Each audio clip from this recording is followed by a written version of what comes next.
thank you all for coming to my talk. I didn't, it's the first talk in the morning and you're here, that's really awesome. So yeah, this talk is about mainly Find My After Power Off, also about a couple of other things that I stumbled into when doing the research.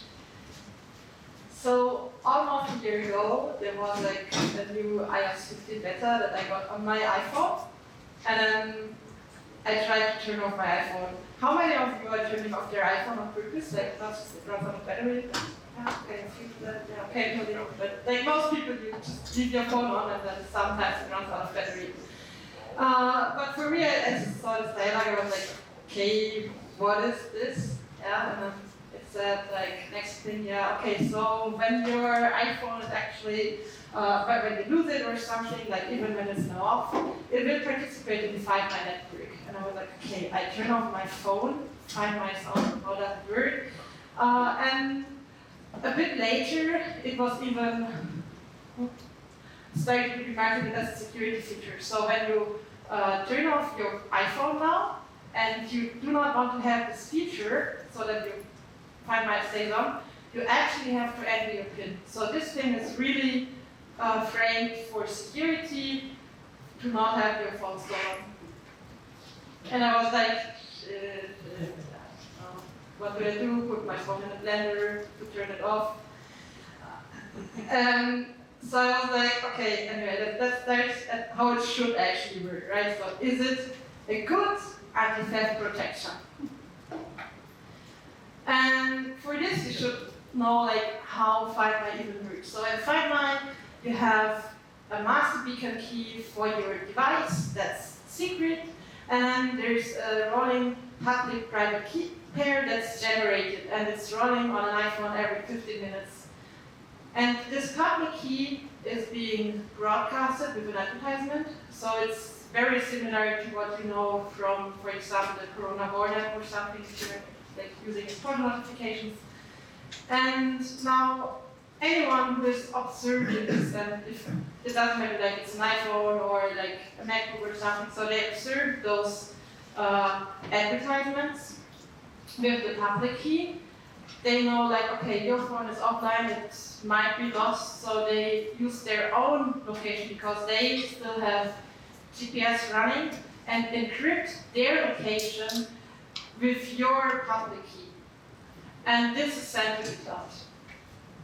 And now, because it's your key, you can also go to the internet, or you can use any other Apple device that you still have with the same account, and request if for the public key there was any report, and then you can decrypt the location.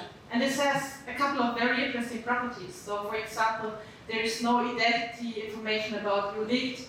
Also, the report identity is not sent anywhere, and it's really, really good for privacy. It's actually so good for privacy that the Find My network has been abused by stalkers who are giving findable items to other people because it cannot be tracked back to the stalker, at least not easily. So it's very, very good for privacy, and it's also very precise in finding items because there's always some Apple device nearby, at least at crowded places. And so the first thing when trying to look into Find My after Power Off, I just asked my colleague because, I'm lazy, I don't want to reverse engineer when I don't have to, so he just wrote a script and it observes the Find My advertisements and collects them. And then we did a couple of experiments, we left a phone that was in this power reserve mode with the Find My after Power Off. And other features, everything, just observed what happened. And then we found a couple of very strange things that we didn't expect to happen. So actually, advertisements, they roll every 15 minutes, so that's okay. And then when your phone is on low battery, so it actually turns off at the last % of your battery and shuts down, then the advertisements would actually stop after 5 hours, and that's pretty precisely that time. And then even weirder, so you would now expect that Find My just, when you turn off your phone on purpose, that Find My would just advertise forever until like the battery is empty, but in fact it was only 24 hours on. And then we thought, okay, maybe it's like something with the battery or so, and then we like turn on the phone, and it turns out when the phone does not have internet connection and is before the first unlock, then you wouldn't actually see any new advertisements. So even when your phone is on, it wouldn't start advertising. It was really weird. And then I also had a phone that was jailbroken before, but no longer jailbroken, and it showed me the dialog that like Find My would be on after power off, but the log said it's actually off, and I also didn't see any advertisements because it failed to activate for whatever reason. So very weird observations. And there's actually some explanation for parts of this. So this master beacon key, it really protects everything about your location history. So with the master beacon key, someone can generate all future public keys of your, and also all private keys. And so if this leaks somehow, then someone can like link all your locations to each other, and it's really worth to be protected. So what they do when you like turn off your phone, they generate 96 Find My advertisements, they put them on the Bluetooth chip, and because they roll every 15 minutes, that's 24 hours. And then after 24 hours, the database is empty. And those keys are also written into a database that's accessible before first unlock, so before you enter your passphrase, but not the master beacon key. So the protection of the master beacon key also has the limitation of the 24 hours implicitly. So yeah, is it doing what you're supposed to think it's doing? So probably no, like people can just steal your iPhone and now wait for 24 hours and they stop beaconing. So it's not really doing what it was promised to do. But probably, I mean, you are like all very technical people, so you don't want to know, like, is it a good anti-theft protection? Because you never lose your phone. You are, so you want to know what is going on in this so-called low power mode. So low power mode is how they call it internally. I know there's another low power mode when your battery turns yellow, but this is not the thing. But internally, this power reserve, or you go in shutdown and Find My is still on mode, this is also called low power module or LPEM or something. It just has different names, but that's like how I call it based on reverse engineering. So yeah, so I go like, well, people on Twitter were like, how does it work? I was like, okay, I just get the latest iOS image, I extract the Bluetooth firmware, and then because I'm experienced in reverse engineering, all I do is, I'm lazy, I just do strings, and then it says like, so do I have laser? I think not. I have. Okay, so so I look in this thing, and then I just grab for the build strings. And something that started with the iPhone 11 is that the build system is now telling the names of the patches that they included, and then it has this MPath layer, and MPath is just a kind of code name for an application that runs standalone without operating system, as you would have it on IoT devices, for example.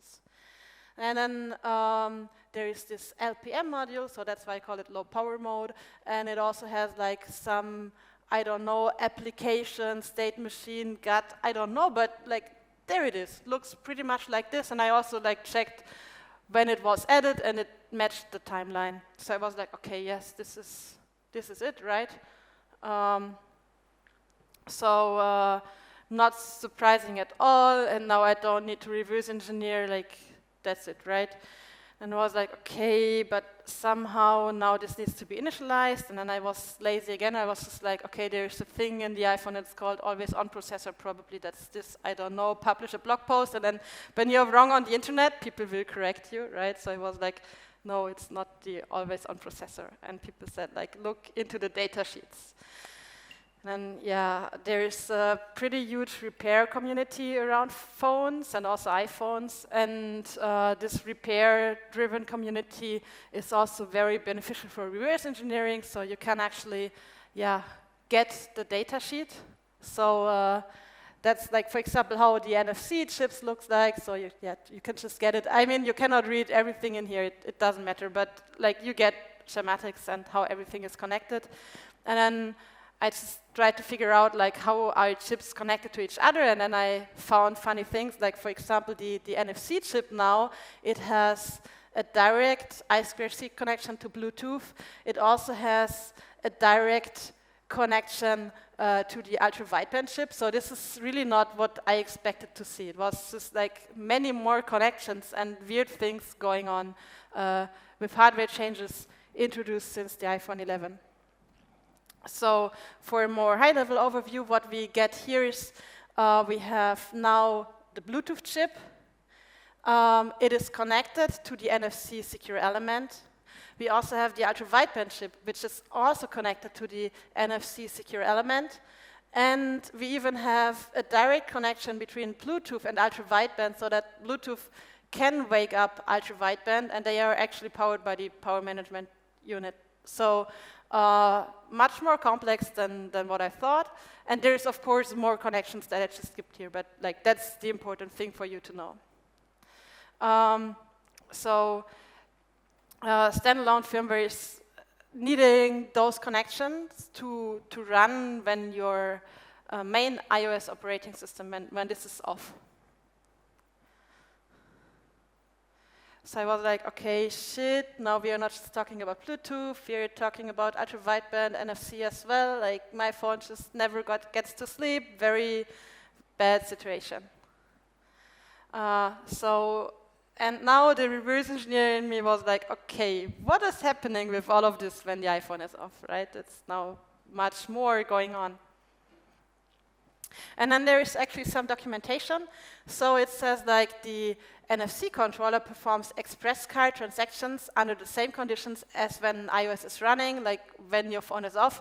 And what it supports in express mode is, for example, you can have payment cards, or like also student IDs, and very common also public transport cards that are on when your phone is on the very last % of battery and iOS is off. So that's the thing with the 5 hours. And so actually, Digital Car Key 3.0 has also an express mode. So it's not really documented, but it has express mode, only mentioned in this one keynote here at minute 6:08, so you don't really find it good by just searching on the internet for it. But the Digital Car Key has the same express mode as NFC, but actually with Bluetooth and ultra-wideband. And this is what all those connections are for. So very likely this whole Find My After Power Off, it was added for the Digital Car Key, and so Digital Car Key was first, and then there was Find My After Power Off, would be my guess.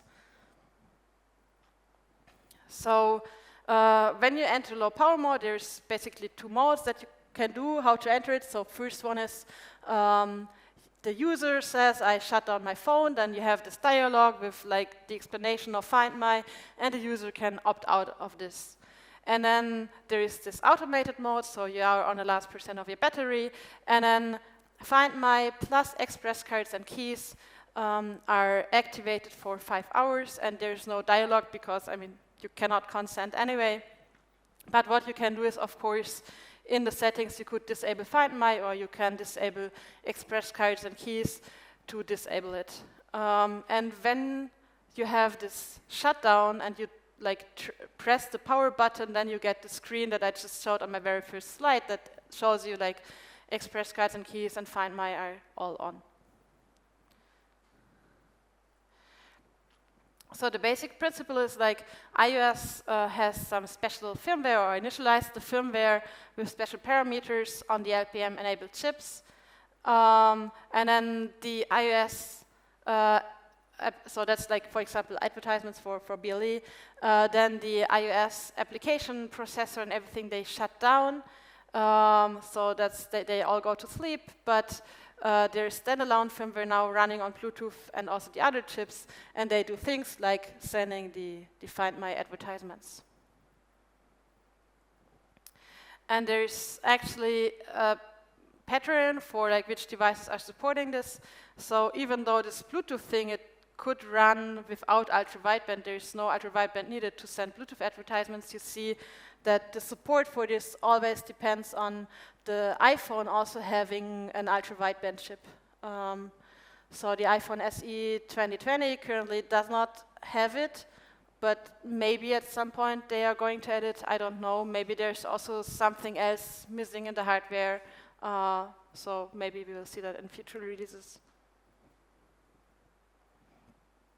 So then I thought, like, what are the attack vectors? Like, is it even bad when my iOS is off and like there's a wireless chip running on there? And the first attack vector might be the secure element, and I was like, okay, maybe start yet another research project.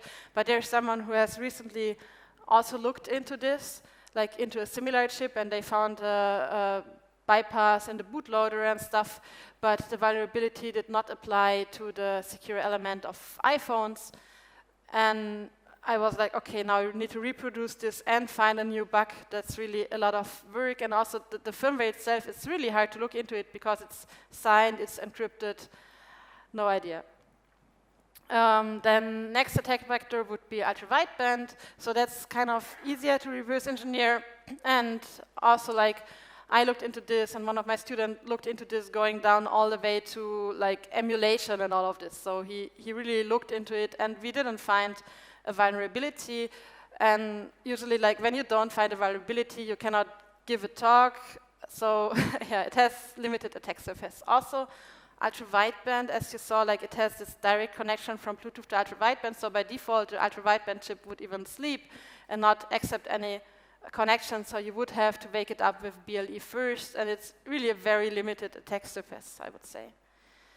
But then there is the Bluetooth firmware, and like a lot of people that I've been working with, they were also contributing to Bluetooth firmware tools, and then I had a student, Robert, and he even wrote a firmware patcher for the iPhone XS and later that could patch the firmware of the phone, and so suddenly this became an attack vector. So before it was just, okay, now we have Bluetooth research tooling for the latest iPhone, but with this we actually had an attack vector in the Bluetooth firmware to be modified. Oh, sorry, that's the clicker. So then we said, okay, now we can do Bluetooth firmware analysis, modification, everything, so let's look a bit into this and analyze it.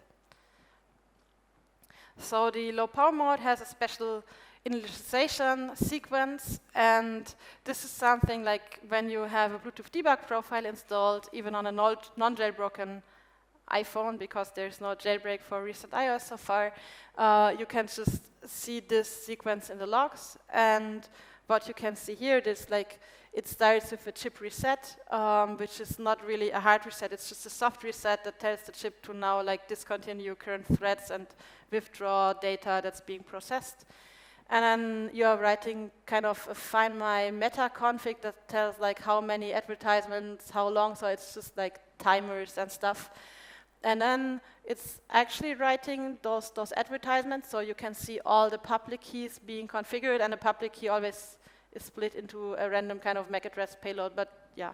So you can see advertisements being configured, and there's some flags and some final command to activate the low power mode. And it's pretty nice that you can do all those observations without a jailbreak.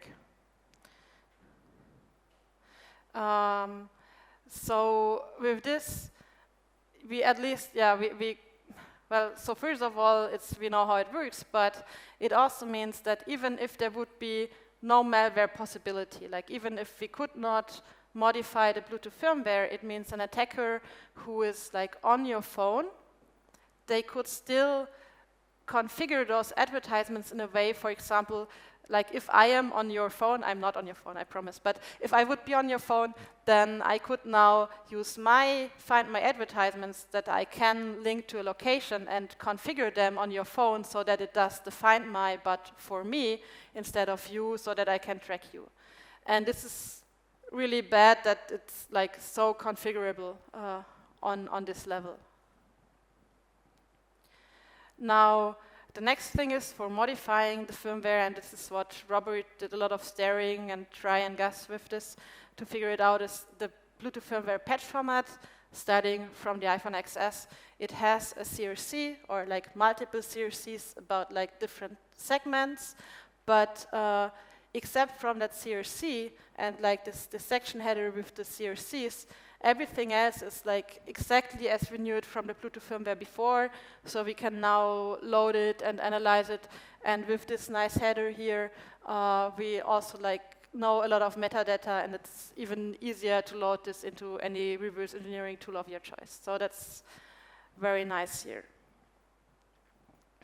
And so there is no signature, which now means that gives you the second attack vector that is actually replacing the firmware with malware. So you could now even do something like have a Find My module that advertises the person you're targeting, their keys as well as your own attacker keys for Find My, or just do something yet another, I don't know, secret tool that you cannot detect with like any like tracker detector or something or AirGuard, but really run their own module with their own, I don't know, whatever the attacker wants to do in the Bluetooth chip, right?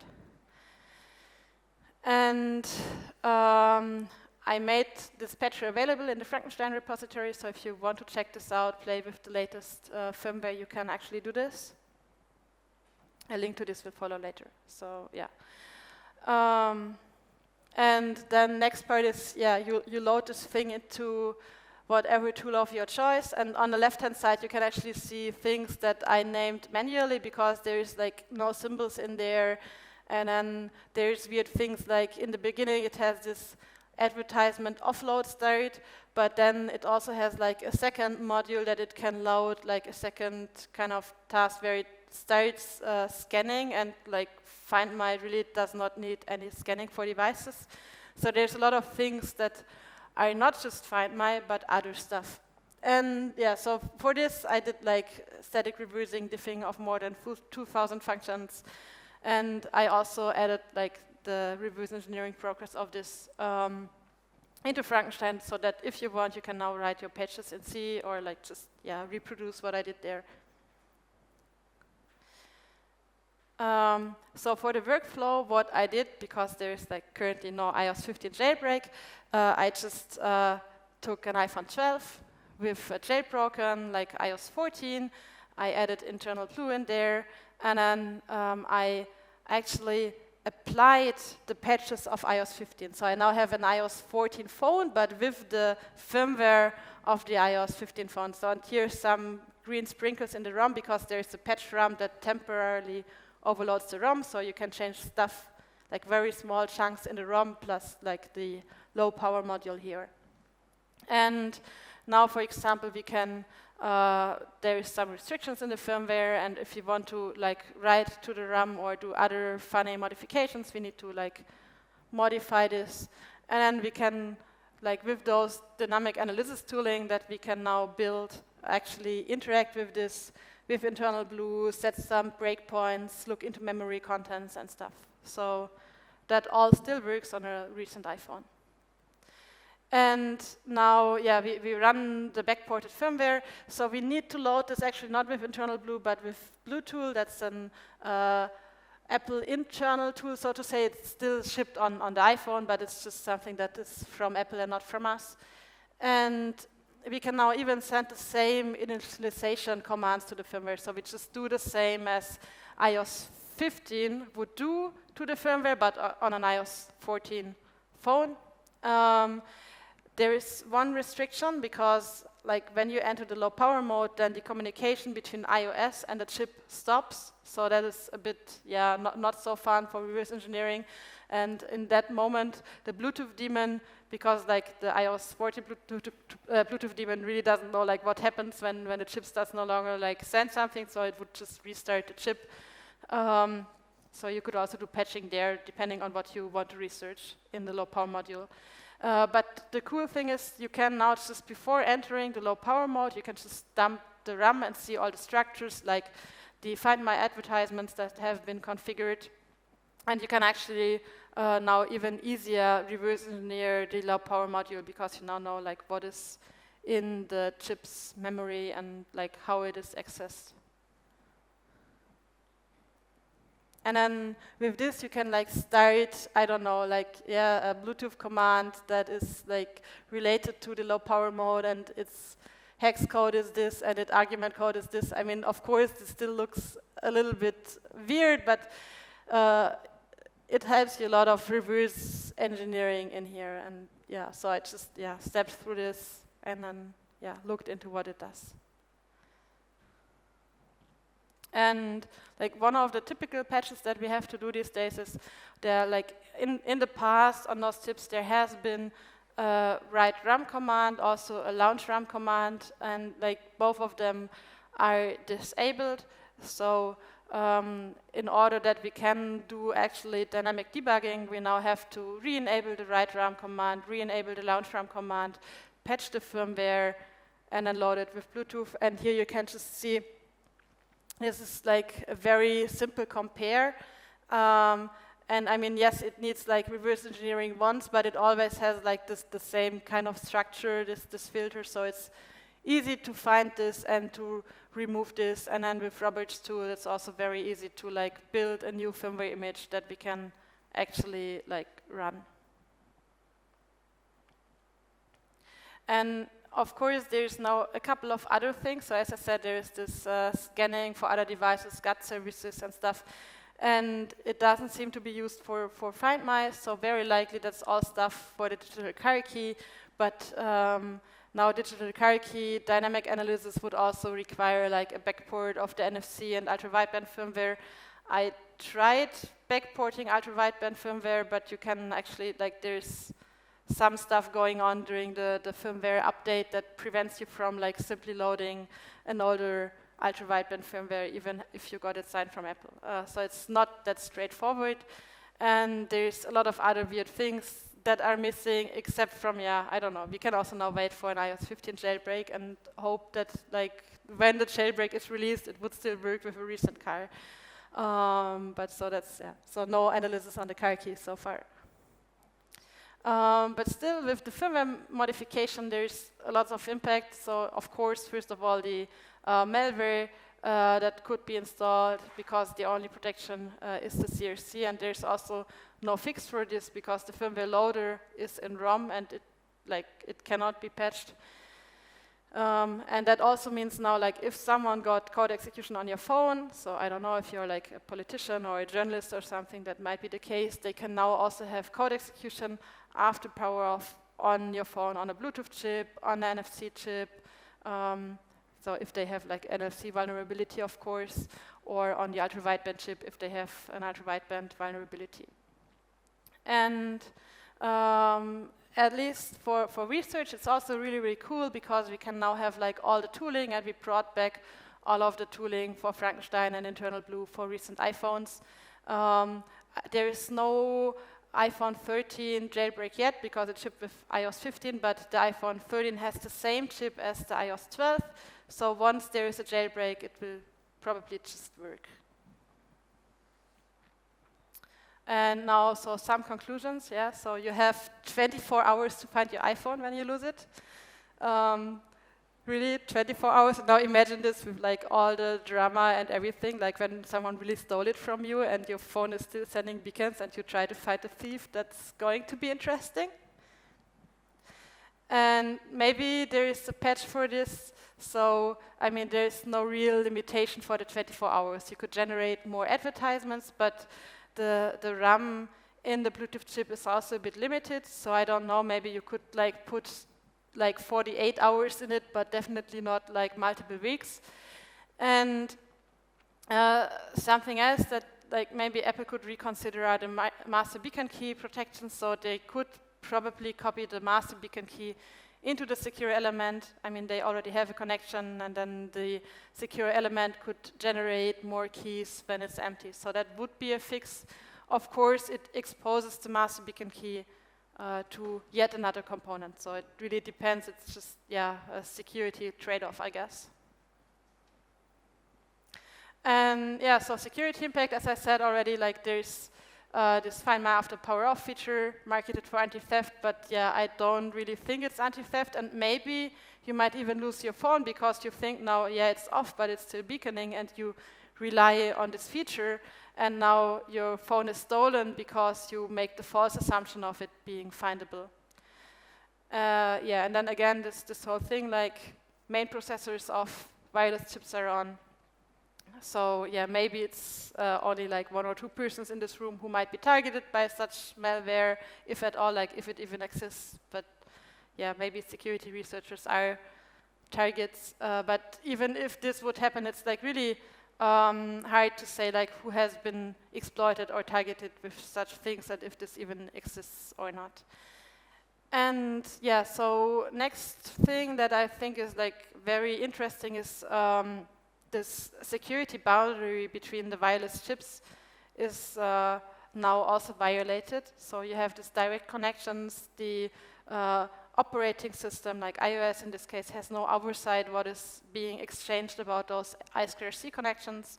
And something that I found in the past is, for example, I have shown that it's possible to get, like, from the Bluetooth chip, code execution in the Wi-Fi chip, because there's also some shared components.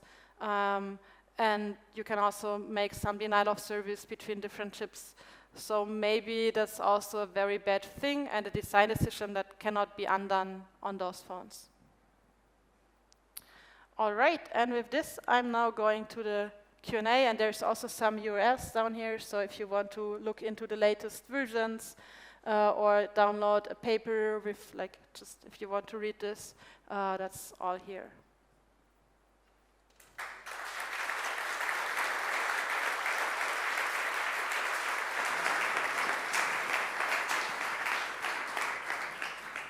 Thank you. Are there questions? If not, maybe I will start with one.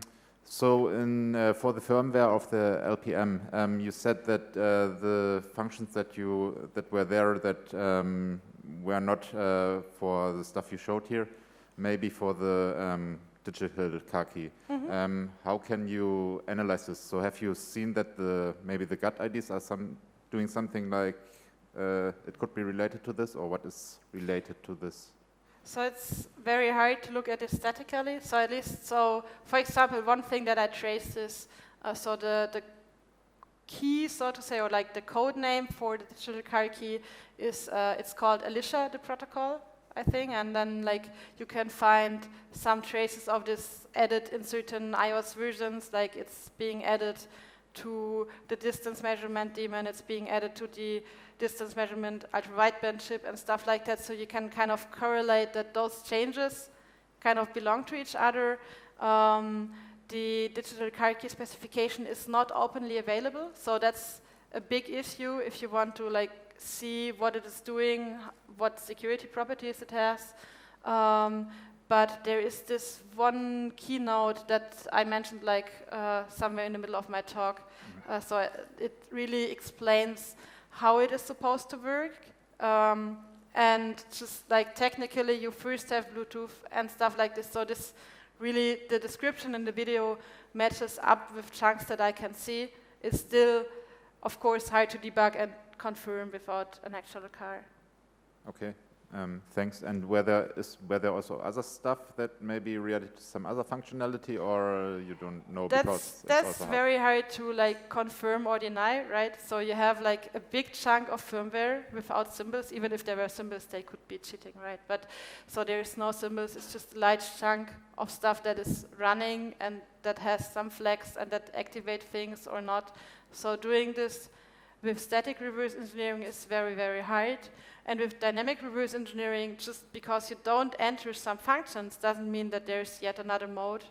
So it's really hard to like confirm or deny what exactly is running. It's just that I can like confirm how the Find My functionality is implemented. Okay, thanks. Further questions? Yeah.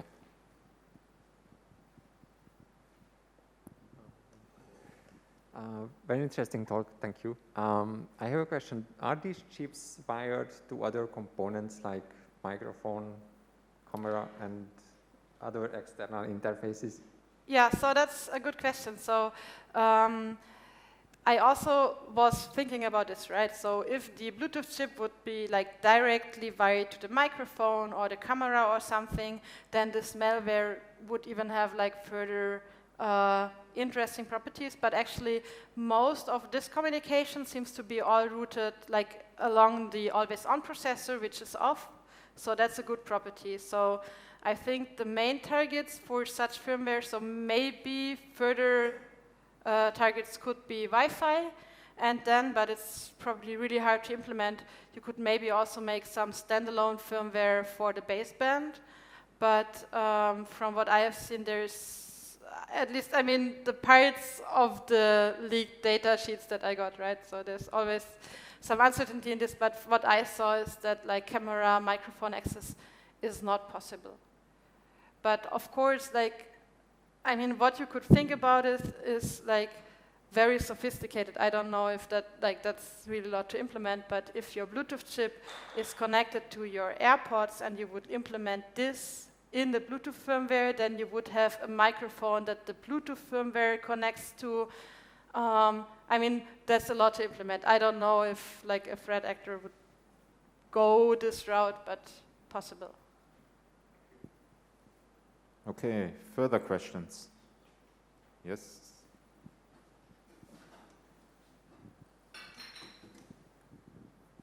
Thanks. When you put, like turn on the iPhone again, like if you've been compromised, if you have compromised the firmware on the Bluetooth chip, like does it, when it like goes through power on reset, like does it then get erased and do you lose the persistent at that point? Yeah, so actually there's a chip reset when it reboots, so it's only temporarily. Yeah. Yeah, that's kind of the design of the chip, right? Yeah, so you don't get to mess with anything after that. Yes, but if it reboots, then there is the main iOS app again, which is the main infected component. I mean, you need an infected iOS to spread malware onto the firmware. And can you also, like via invasive methods, like interact with the chip and do firmware updates if you just plug some wires into those? Yeah, so maybe, so something that is good to know about the Bluetooth firmware update. So usually you would say you have like kind of updatable region, like a flash or something where you write it and then it stays there. But the Bluetooth firmware works differently. So the Bluetooth firmware has a ROM, and then all the patches are running in a RAM region that's executable. And in the ROM, they are using the flash patch unit, which is kind of, think about it as debug breakpoints or something. And then every time something in the ROM is hit, that is marked to be a patch, which is only 4 bytes. And then there's a branch instruction to the RAM. And this way, there's no real like firmware update that would stay on the chip. So it's always temporarily. Okay, further questions? If not, let us thank Jiska again.